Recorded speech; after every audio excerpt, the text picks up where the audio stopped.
bought another truck, another 2003 F-250 Super Duty with a 6.0, because just cruising around on Facebook and I saw this and the price looked interesting, and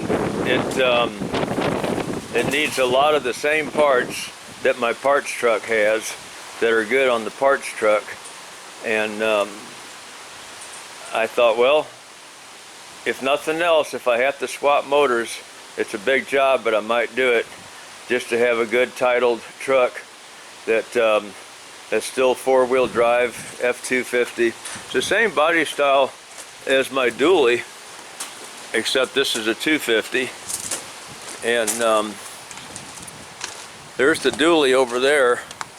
I got it hooked up to the Bobcat trailer. Normally this dually is hooked up on the Bobcat trailer, but there's an issue with the trailer brakes, and so I got to take the Bobcat to the dealer to fix something computerized that I don't know what to do with. So I got that all hooked up over there. It's going to go over there in the morning. The back bumper on this was crushed, and there it is. The tailgate was mangled up pretty good. It's not worth straightening out because the tailgate on this one is good. So I'm down here and look into the wiring. We got some rat work, some mice and rats chewing on the wiring, and these two wires here, they go to a plug that goes into this, goes to tail lights, which is what reminded me of doing this video.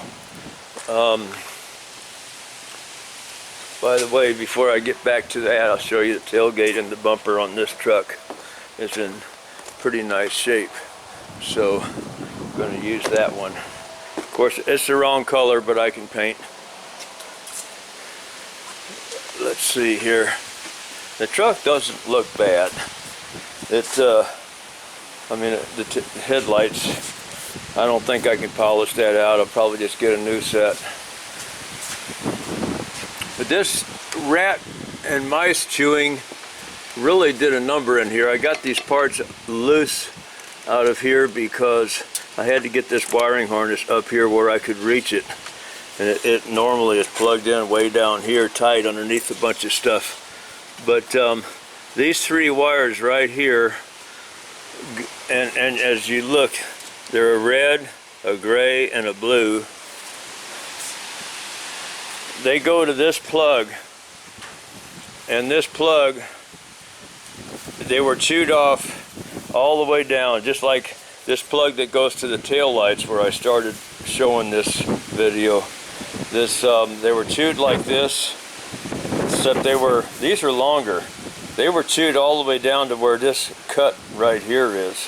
They gave me about 5/16 of an inch of wire, three of them, all three colors. And so I went through my old wiring junk and I found a wiring harness that had those colors in it. So I put a red, a blue, and a gray in their proper places, longer ones, and so I had to I had to glue them in here because I couldn't get these out. I couldn't get them out of the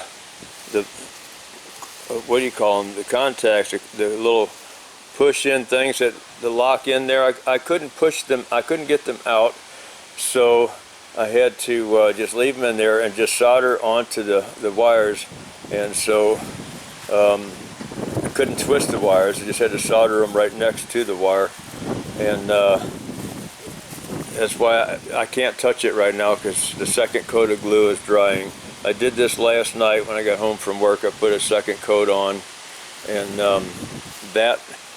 these wires are longer than they need to be. So that will get plugged in over here into this little solenoid thing here that operates the four-wheel drive, the vacuum for the four-wheel drive.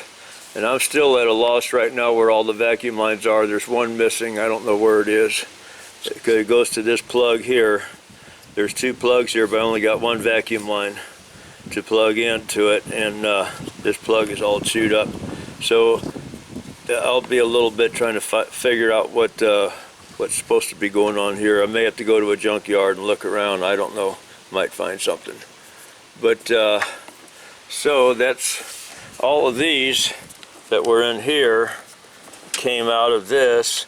All of those same color wires were in here, but only the 2 green ones right here. That's the only 2 that do anything. They're looped together on this end out here with this plug. So some kind of a option that this truck obviously doesn't have is in this wiring harness. And so the only thing they needed was to loop those 2 green wires back together.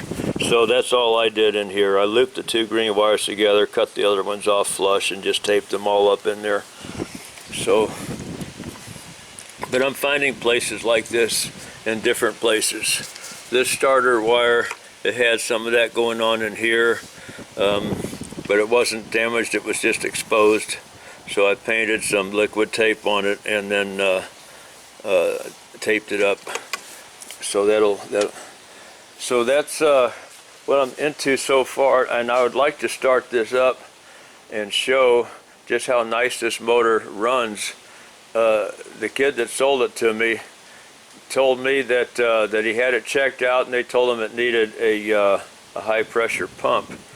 Well, I don't know if it does or not. I can't let it run very long right now because the antifreeze is down really low, and the alternator gets really hot. He told me it needs an alternator. The alternator wasn't on, but by it looking shiny and clean and new like this, I put it back on to try it out. It's not charging. It's charging just a little bit, and it gets real hot. So there is something wrong with it. So I can't run it long, but on another video clip I'll have it running. I don't have batteries in it right now because of all of this right here that I'm working on. I had to take the batteries out. Just soldered the first wire on there. I just tucked it down in here so that it would stay, wouldn't fall off, because I don't have enough hands. Wish the back side had soldered a little better than it did, but and you might wonder, why don't I just cut this off of that junk truck? Well, the reason why is because it's real easy to roll up that wiring harness off of that and save it in case I need it for another truck someday, another job. So this is not a hard job to do. It only takes a few minutes. I'm going to solder the other one on there. Now I'm going to paint the liquid tape on it, and that'll dry pretty quick. And after that's dry, I'll put the silicone on it.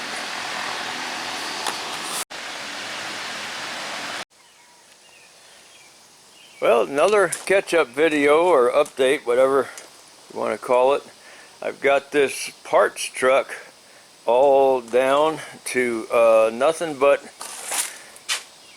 the cab completely stripped and sitting on the frame. It's still there, but it's loose. All I got to do is clean up the mess behind it, and then roll the thing out, pick this up with the Bobcat, get it off of there. It's all stripped on the inside, and the bed is off.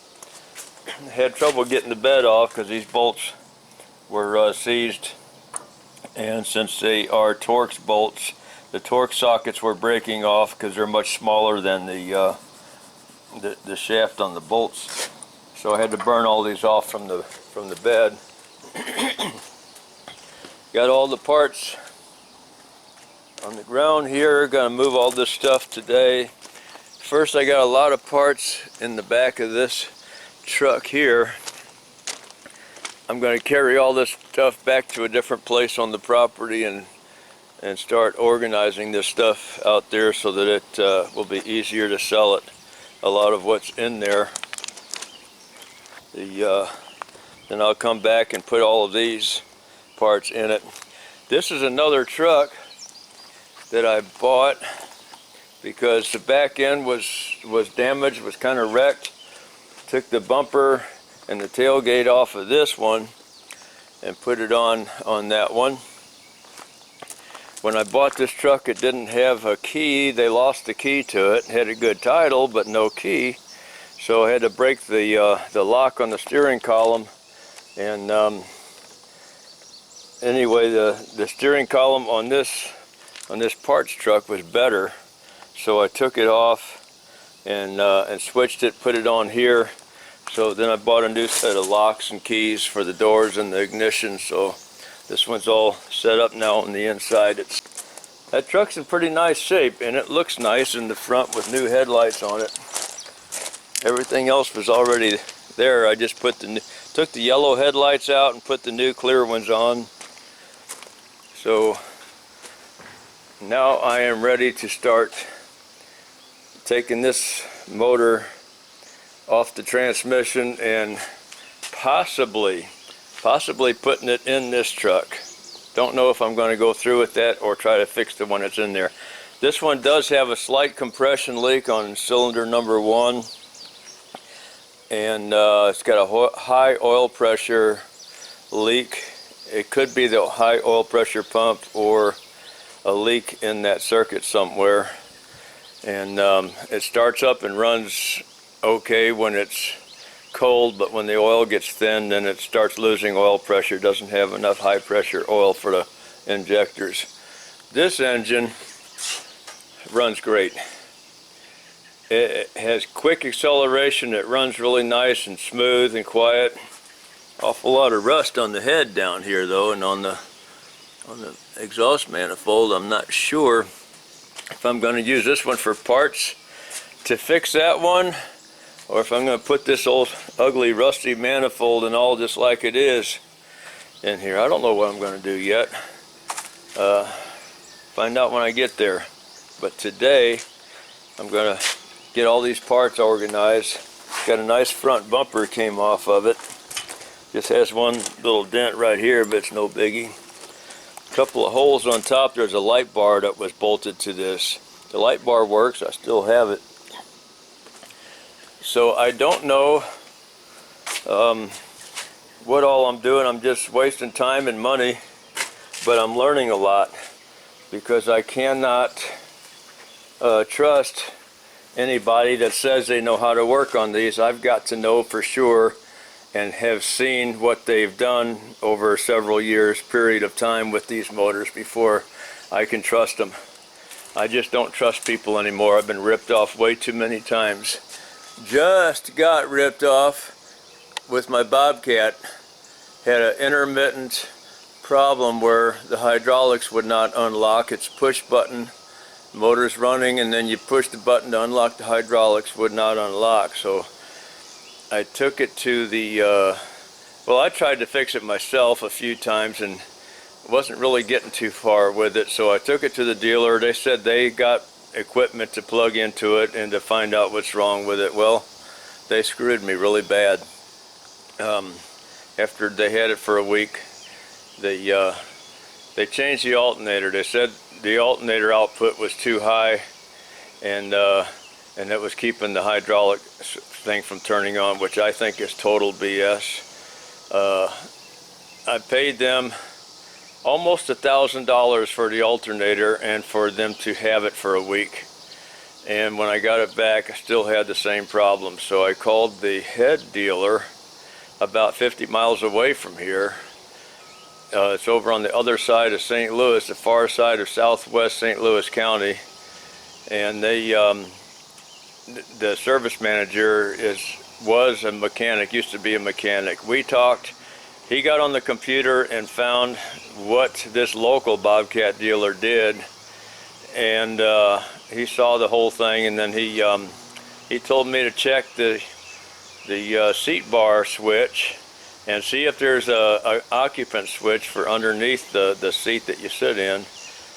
And so I checked that seat bar switch, and I took it out and I got it in the on position, and I taped it closed that way in that position and everything worked, and it worked fine, and it kept working. So I went and ordered the proper switch for it, put it in. I haven't had a problem since, but it hasn't really been very long, just a few days.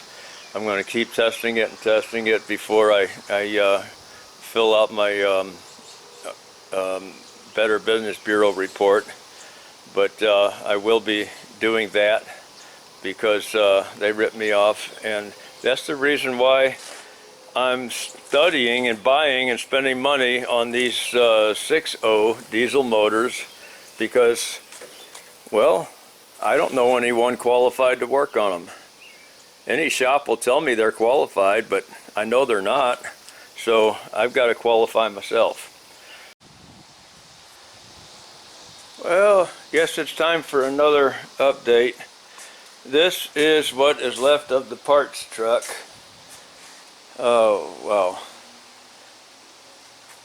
This motor runs better than the other two trucks I got with the same motor, but it is in such bad shape that I'm not going to try to fix this motor. I'll just, even though it runs better, this rust is so seriously thick on this iron head. The rust on the aluminum, or corrosion, whatever you want to call it, same thing, it's oxidation, is rotted out so bad on this, what they call a rocker box on this type of motor.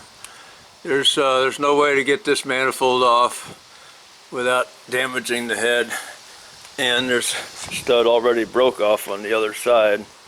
So, but this motor has good injectors. It's got a good high pressure oil pump, which I need on another truck. I think since I did my last update video, I did buy another truck that needed some body work, and it needed a little bit on the motor. I didn't know how much on the motor. Found out it needs more than a little bit.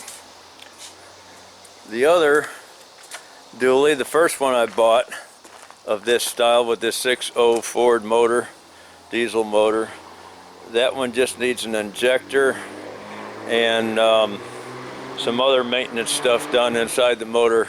I've got everything I need to do that. I'm not going to do a video doing it because I'm not qualified to do that yet. I'm still learning. Across the street, that's the other motor, or the other truck I bought. The back end was messed up. I got the parts off of the parts truck, the one that I just took apart, and fixed the back end on it. The bumper and the tailgate and all that stuff is all straightened out now. Some interior stuff, a few other things I did on it, and new windshield. That's going to be a nice little truck to drive around. Looks pretty decent. It's not perfect, but it looks all right. It's inside's in pretty decent shape. The seat out of the parts truck is a little better than this one, plus it's all electric and this one's not. The wiring for that is under here, and I assume that it's hot and that it works, but I haven't. I had to take this seat out to find out.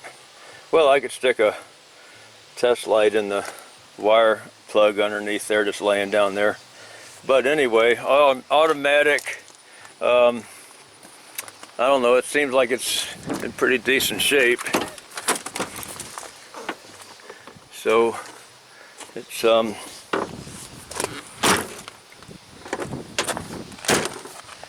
the back end was smashed in. Bumper was gone, tailgate was, bumper was destroyed, tailgate was destroyed. This bumper's dirty, but it's straight. It was on the parts truck.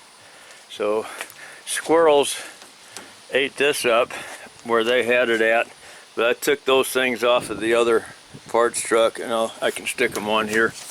Really, this bed, since it's got these flares on it, that tells you that the fender wells are rotted out, and they are, but that's okay. Yeah, it's got a little body damage, but well, here's the bed off of that parts truck. The bolts were all seized and were not going to come out. I broke 2 Torx sockets trying to get the bolts out. They weren't going to come out, so I burned them out.